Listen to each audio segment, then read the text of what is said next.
Good thoughts from Vision's daily devotion, The Word for Today.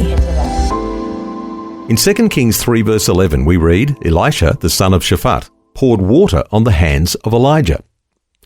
The Word for Today says that humility is the pathway to honour. Elisha started out serving Elijah and in some ways ended up surpassing him. In Bible days, servants washed the hands and feet of their masters. Elisha did that.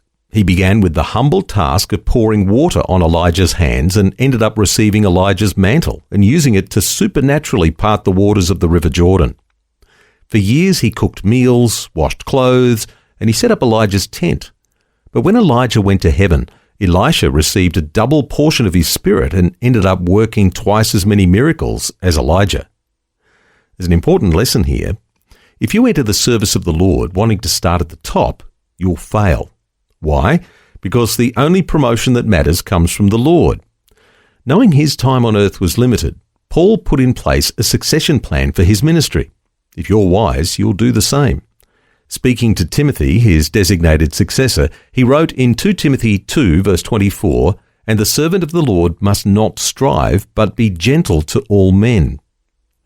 When you try to compete with others or exploit circumstances to your advantage in order to get to the top, don't be surprised if God blocks your way.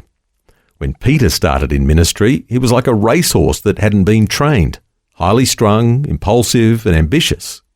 But later he wrote in 1 Peter 5 verses 5 and 6, "In the same way, you who are younger, submit yourselves to your elders. All of you clothe yourselves with humility toward one another, because God opposes the proud but shows favour to the humble. Humble yourselves, therefore, under God's mighty hand, that he may lift you up in due time." Humility is the pathway to honour. That's Vision's Word for Today. The Word for Today, Australia's most widely read daily devotion. Read it, share it or subscribe. Free at vision.org.au or in the Vision app. Just another way Vision is helping you look to God daily.